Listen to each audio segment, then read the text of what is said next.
If you love Christmas, but sometimes it just feels like a little too much work, then this video is for you. As somebody who has spent literally years testing all of the hacks, these are my favorite lazy Christmas hacks. The ones that'll give you a little more fa la la and a little less of whatever this is. Listen, I love her enthusiasm, but today we're talking easy, like low effort, big impact Christmas. And make sure you wait till the end because the final hack is gonna save your butt if you are a parent this year. As I prepped for this video, I looked at what some of the biggest stressors were for people when it came to Christmas time. And obviously there was like budgeting and gifts, but it actually surprised me to see that hosting and cooking were like top of the list. So I actually wanna start here. Now, you're probably going to be squeezing a lot of extra stuff in your fridge this time of year. So if you have things with tinfoil or they don't stack, use this hack. 2 chopsticks on top of a casserole dish or a pan will allow you to easily stack unstackable things. Last Thanksgiving, my best friend was over joining us for Thanksgiving, and her job was peeling the potatoes. And then she took the top of the potato peeler and used it to get out like the little yuck parts of the potato. I had no idea that that's what the little top of the potato peeler was for. And some of you may be watching this and you're like, Callie, that's not a hack. We all knew that. But I know there's somebody out there that's like me and you're like, wait, what? Here's my Christmas cookie secret. Okay, guys, when my kids decorate cookies, I don't bake the cookies. I don't. I bake a lot of Christmas cookies. I do. But not for my kids to just decorate, because let's be honest, when kids decorate cookies, it looks like this, okay? And I don't really want my hard-earned, my blood, sweat, and tears. You know, I love my kids. But anyways, you're not cheating if you use pre-made dough or you buy the naked cupcakes from the bakery, which you totally can do. Save yourself some time and buy the dough for the making of the cookies. And another hack when it comes to decorating cookies with kids is get some of the little condiment squeeze tubes. You can get these all sorts of places. Mine are literally from the Dollar Tree. You can get them on Amazon. Fill up your icing in these, and this is way better for small hands to decorate. In this clip, my son is probably like 2, but even now he's 5, and I like the squeeze tubes for decorating even better. I even like it as an adult. I feel like it gives you a little more control of your icing. And then, of course, all of the sprinkles. Oh, so many sprinkles on a single cookie. Anyways. Oh, by the way, make sure you're just letting your kids decorate on like some tin foil or parchment paper so you can just roll that up when you are done and throw away all of the mess. Another food I love to eat but hate to prep is squash, until I learned a few tricks to make it easier. One, peel your squashes with a vegetable peeler. I learned this trick a couple of years ago, and I don't know why I wasn't doing this my entire life, because this is the way to take the peel off of a squash. I mean, obviously, why didn't I think of this? I was always like trying to manually peel it, which is insanity. And then 2, when it's time to cut a squash, don't just cut it like you're gonna cut anything. You're gonna add your knife to the top, apply a little bit of pressure, and then just rock it back and forth. And this squash is gonna cut so much easier. So you can see I did down the center, and I'm gonna do the 2 stems. And again, I'm just gonna a little pressure on the knife and then just rock back and forth. Easiest way to cut a squash. Here's a hack that you can use when serving chips at a party. You can save dirty in a bowl by just rolling the top of the bag in once, and then you can roll the bag up from the bottom. This pushes the chips to the top and makes it so the bag can sit on its own like a little bowl. And speaking of chips and hosting, here are some of my favorite hacks for leftovers. First up, get yourself some of these muffin tins, disposable ones. You can get them at the Dollar Tree. These serve as a really great way to send leftovers home because the whole thing can just go right into the oven to get reheated. Another hack is you can use a paper plate to send leftovers home. You're just gonna cut in 2 times on either side. You can then fold along the cut, turn, fold again, and then you can basically fold this in on itself. Use a little tape to secure it, and you have the perfect thing to send leftovers home. And lastly, if you are like me and you host a lot, we host Thanksgiving, 2 Christmases, and just a load of other stuff throughout the entire year. I bought just a bunch of restaurant to-go containers that you can get like in bulk. This is way more affordable. I keep them stored away, and then before any holidays or hosting, I will just pull some up, and it makes it so easy for people to like take leftovers home. Okay, this next hack is to cool your beverages faster. Now, if you have something that you need to cool, you might try to put it in the freezer or even put it in an ice bath, but you can actually cool it even faster by adding in salt. And that is because salted water actually lowers the freezing point of the water. And this extra cold mixture is gonna pull heat from your drink more quickly, chilling it faster than plain old ice water. This hack is for parchment paper. Now, when you get a brand new parchment paper, first thing that you wanna check is the direction that your parchment paper is coming. Lots of times it'll start coming out this way, like from the top, and it just makes it hard to get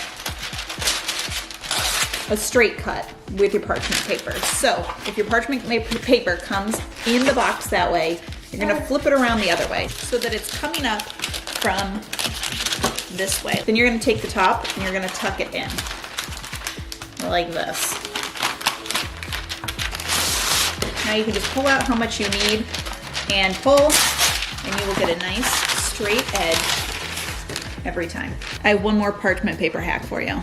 If you ever fight with parchment paper, which I do probably like every other day, I recently learned a hack that literally changed my life. And the woman was like, if you're struggling to get your parchment paper to sit inside of the container, as I am here, she said, it's because your parchment paper is parched. It's parched paper. And I was like, I don't know if this is real, but basically she's like, get it wet. And I was like, this seems wrong. It's not wrong. If you get your parchment paper wet, you can now like fit it inside of any casserole dish or any. This literally has changed my life. I've used it multiple times. It has not affected the baking of my item at all. And I will now always unparch my parchment paper. If you have white dishes that look like this, I always just thought these were like actual scratches like into my white dish, but it's not. It's actually just the color of the silverware that has transferred onto the white, and you can get it off using the pink stuff, which the pink stuff, let's all just be real, the pink stuff is a miracle product. I use that on everything. Never thought to use it here. You literally can just pink stuff away all of the marks that are on your white dishes. This honestly, like, I knew it was gonna work the first time I did it, and it still somehow blew my mind that the scratches went away. Anyways, pink stuff will take it off. Look at how beautiful these are. Now I'm gonna go spend an hour doing all of my dishes. When it comes to hosting, I always just say, think about what it is about hosting that stresses you out, and then find a solution for that part. So is it all of the cooking that stresses you out? Is it the cleanup? Is it all of the prep work and the planning and the shopping and all of that? For me, it's always cleanup. So last Thanksgiving, I actually just bought a set of disposable plates. They were like nicer ones as opposed to just like paper plates. And we all use those. I also bought disposable serving platters. I get that this is not necessarily the most eco-friendly, but for one time a year, it allowed cleanup to be at least 50% quicker and faster, so then we could all spend time together as a family instead of worrying about having to do a ton of cleanup. If it's all the cooking that overwhelms you, can you delegate? Can you make Christmas Eve or Christmas Day a potluck? When I was doing research, I actually saw one Reddit user who said that they started assigning dishes by pulling names out of a hat. So they would like pull out a name, and then you would get assigned like appetizer or side dish or whatever. And she said it actually became really fun, and people would like spend months planning what their thing was gonna be, and they would present it, and it ended up being really silly because the guys would always try to find a way to like incorporate bacon into whatever they got assigned. And I just thought that was such a good way to sort of drive home the point that like sharing the duties of Christmas is more fun. The whole point of Christmas and the holidays and Thanksgiving or whatever is being together. Some other cooking hacks that I always rely on when it comes to hosting is rely on your slow cooker or your Instapot. Whenever I'm hosting a larger type event, I always think of at least one dish that I can basically outsource to the crock pot so I don't even have to think about it. I also do a lot of prep ahead of time. What can I cook 1 or 2 or even 3 days ahead of time? You would be surprised how much can get done ahead of time. Typically, when I am hosting a dinner, there's usually maybe only one task that I really need to be doing once my guests arrive, and it's usually like warming everything up or like roasting the meat, because I will prep everything ahead of time so I can actually enjoy the meal. A last hack that I will send you with that I have found from hosting over the years is that you typically need way less food than you think you do. I mean, if you think back to all of the events that you've ever gone to, you probably can think about the surplus of food, all of the leftovers. I bet very rarely have you been at an event where there wasn't enough food, the people like left starving. And while we're on the topic of hosting, I have to throw in this phone hack that I love for making getting group photos a complete cinch. This next iPhone hack is a total game changer for taking photos, and it's how you can set up voice control to take photos for you, so you don't need a remote, you don't have to worry about self-timers. You're gonna go into your settings and you're gonna scroll down until you see accessibility, and then you want to choose voice control. Important note here, make sure that your voice control is toggled to on. You may not have it set up yet, so you gotta toggle it on. Then you're going to go to commands, custom, create new command, and then you can type in any phrase here that you want to be able to say. I typed in cheese, you could do smile, you could do bologna. I don't care what you do. Under application, set this to camera, and under action, you're going to set run custom gesture. And then what you're going to do is you're going to tap on your phone where the shutter button usually is on your phone. I suggest you do a couple taps in the general vicinity so that you definitely get it correct. Worst case scenario, it's gonna take a couple photos for you. Then make sure you hit back and save. Now, when you go into your camera, let me run a screen share here so that you can see, and you hold up your phone and you say your gesture, cheese. it's going to run the gesture of hitting the capture button, and now you have taken photos. What? This just changed my life. I've been running around back and forth with the freaking self-timer thing my whole life. All right, let's move along to some of the more Christmas specific hacks, and we'll start with the Christmas tree. If you want a tree that looks taller and gives yourself more room for presents underneath, try elevating it on a sturdy crate or even adding risers to your Christmas tree. I've used paint cans with hot glue to secure it in the past. Throw a tree skirt or even a fuzzy blanket over it, and boom, you have instant height and way more space for gifts.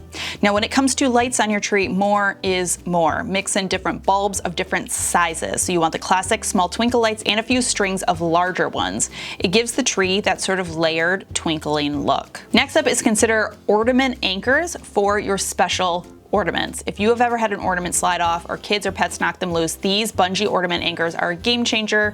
They lock the ornaments into place and keep them safe. Next hack is, instead of wrapping ribbon around your tree in one long strand, try running it downward in sections. This is going to look a lot more natural and professional. It is so much easier to do because you're working in shorter pieces too. And now some hacks if you opt for a real tree. First off, you want to cut the base of your tree right before you put it in the water. And then the first time you give it water, use warm water. This is going to help dissolve any excess sap and allow your tree to drink better for the entire season. If your house gets dry, consider running a humidifier near your tree. This is going to help prevent it from drying out. Moving along to some basic decor hacks. I personally love these battery operated string lights that have their own built-in timers. You don't need to worry about finding an outlet. Just set them once and they will turn on and off for you all season long. And for those that do plug in, definitely invest in a timer outlet. Again, you're going to set it once and they will turn on and off for you all season long. And it is just such a time saver and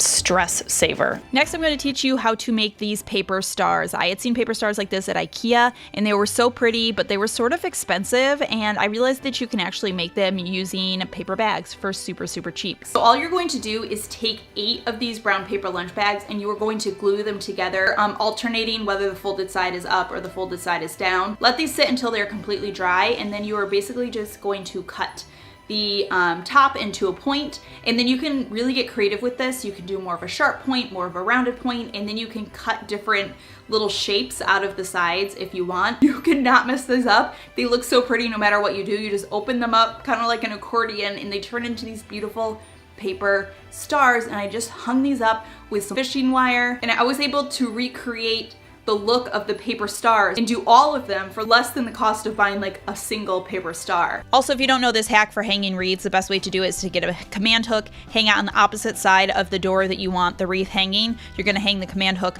upside down, and then you can use just any piece of ribbon to go over the top of the door. You can do cabinet doors like this. I've also just done regular full-size doors, and the wreaths hang perfectly every time, and then you just take the command hook down when you're done. One of my favorite hacks, if you have fake garland to make it look a little bit more robust, is to mix a little bit of real clippings in with your fake garland. So grab a bunch of fake clippings, whether you cut them off from evergreens that you have outside, or you can usually get them at Christmas tree farms or wherever. Soak them overnight in some water. This is going to help them last all Christmas season long, and then mix some of the real in with your fake garland. It's just a great little hack to make your fake garland look better, but also to make it more affordable, that you don't have to do all real garland. You mix some fake in with some real and you get the best of both worlds. And now I want to share with you a few of my favorite go-to wrapping hacks to make wrapping your presents easier. I think it's funny that one of my most viral videos ever on YouTube is a wrapping hacks video, because I don't think that I'm a very good wrapper, but I am good at hacking wrapping to make it a little less sucky. If you end up with a piece of paper that you have cut, wrapping paper you cut, and it is too short, and you think you can't wrap your present, you actually can by just twisting it. The way to confirm if this is going to work is if you can pull a corner from either side and it covers all 4 corners of whatever you're trying to wrap, you can wrap this with this sheet of paper. You start with the corner closest to you, and then the next side over, you basically are just going to fold that in so that you can pull that corner up.